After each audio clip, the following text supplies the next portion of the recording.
Pernah nggak sih kamu penasaran banget pengen tahu apa yang sebenarnya dipikirin sama orang-orang di sekitar kamu? Hari ini kita bakal bongkar satu alat yang super ampuh buat menjawab rasa penasaran itu. Kuesioner. Yuk kita cari tahu bareng-bareng gimana caranya mengubah. Kira-kira gimana ya? Jadi data yang beneran bisa kita pakai.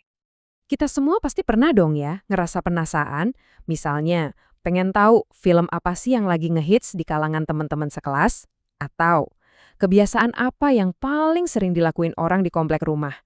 Nah, pertanyaannya, gimana caranya kita bisa dapat jawaban buat semua itu, tapi nggak cuma dari satu dua orang, dan caranya sistematis. Nah, jawaban dari rasa penasaran kita tadi itu ada di satu alat yang kelihatannya simple tapi sebenarnya kuat banget, kuesioner. Coba dibayangin kuesioner ini kayak jembatan. Jembatan yang nyambungin pertanyaan-pertanyaan di kepala kita langsung kepikiran banyak orang sekaligus. Keren kan? Gampangnya gini deh, kuesioner itu intinya daftar pertanyaan yang udah kita siapin. Terus, orang-orang yang kita minta buat jawab pertanyaan itu, nah mereka kita sebut responden. Lewat cara ini, kita bisa ngumpulin banyak banget sudut pandang dari orang yang berbeda, tapi tetap rapi, terstruktur, dan efisien. Tapi jangan salah ya, ini tuh bukan cuma buat peneliti profesional aja loh.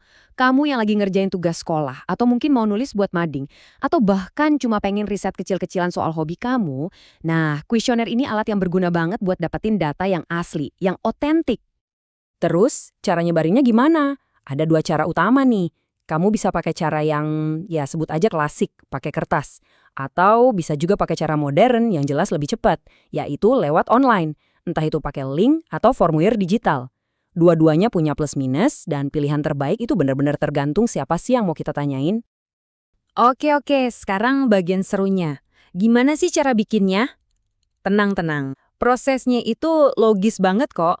Anggap aja ini kayak resep atau peta jalan buat kamu. Yuk kita lihat langkah-langkahnya satu persatu. Nah, ini dia 7 langkahnya, semuanya itu saling nyambung. Prosesnya dimulai dari yang paling dasar. Langkah 1, tentukan topik. Dari situ baru kita bisa lanjut ke langkah 2, tentukan info apa yang kita butuhin. Dan langkah 3, siapa yang mau kita tanya. Kalau fondasi ini udah kuat, baru deh kita masuk ke jantungnya, yaitu langkah 4, nulis pertanyaannya. Setelah itu, tinggal urusan teknis.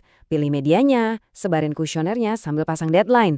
Dan bagian yang paling ditunggu-tunggu, menganalisis semua jawaban yang udah masuk. Setiap langkah ini penting banget, nggak bisa dilewatin supaya hasilnya maksimal. Nah, sekarang kita masuk ke bagian yang paling krusial. Serius, kualitas jawaban yang bakal kamu dapat itu 100% bergantung sama kualitas pertanyaan yang kamu bikin. Jadi gimana caranya bikin pertanyaan yang benar-benar dapat dan nggak ngasal? Coba lihat tabel ini. Ini tuh fondasinya semua pertanyaan yang bagus. Ada apa, di mana, kapan, siapa, ini semua buat ngumpulin fakta-fakta dasar. Tapi, kalau kita mau gali lebih dalam, nah disitulah mengapa dan bagaimana berperan. Mengapa itu buat nyari tahu alasannya dan bagaimana buat ngertiin prosesnya. Jadi milih kata tanya yang pas itu langkah pertama banget buat dapat jawaban yang kita mau. Coba deh, kita renungin sebentar. Misal, kamu mau tahu soal kebiasaan membaca orang. Kamu bakal nanya, apa yang kamu baca? Atau, mengapa kamu suka membaca? Keduanya pertanyaan yang valid kan? Tapi, coba pikirin deh, jawaban yang bakal kamu dapat itu beda banget. Yang satu ngasih data soal jenis buku, yang satu lagi ngasih data soal motivasi. Nah, disitulah kuncinya. Pilihan kata tanya kamu, itu nentuin sedalam apa data yang bakal kamu peroleh. Oke, kita udah tahu cara bikinnya, udah tahu juga cara nyusun pertanyaannya. Sekarang yuk kita poles sedikit biar kuesioner kita makin efektif. Ada beberapa tips simple tapi ngaruh banget yang bisa bikin orang yang kita tanyain itu nyaman dan mau ngisi sampai selesai. Ini dia beberapa tips kuncinya. 1. Pakai bahasa yang gampang dimengerti. Nggak usah pakai istilah-istilah ribet. 2. Pastiin semua pertanyaan itu nyambung sama topik utama. Jangan ngelantur kemana-mana. 3. Ini penting banget.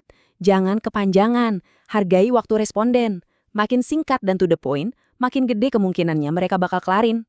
Dan yang terakhir, dari awal jelasin tujuan kamu ngumpulin data ini buat apa. Keterbukaan itu ngebangun kepercayaan loh. Oke teman-teman, bagian ini penting banget malah. Waktu kita minta informasi dari orang lain, kita itu punya tanggung jawab.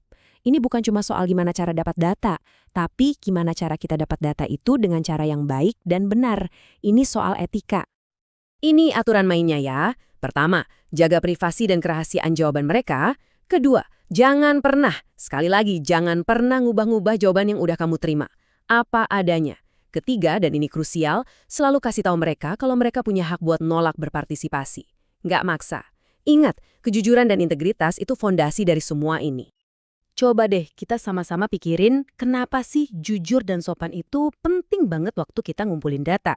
Jawabannya simpel, karena kita ini berurusan sama manusia, bukan cuma sama angka-angka di kertas. Kepercayaan itu segalanya. Kalau responden percaya sama kita, jawaban yang mereka kasih bakal jauh lebih jujur, lebih berkualitas. Dan dari situlah data yang bagus lahir. Nah, sekarang giliran kamu. Setelah kita bahas semua langkah dan prinsipnya, topik apa nih yang bikin kamu paling penasaran? Apa yang pengen kamu tanyain ke orang-orang? Gak usah yang muluk-muluk, mulai aja dari hal kecil. Coba bikin kuesioner pertamamu dan lihat data menarik apa yang bisa kamu temuin. Selamat mencoba ya!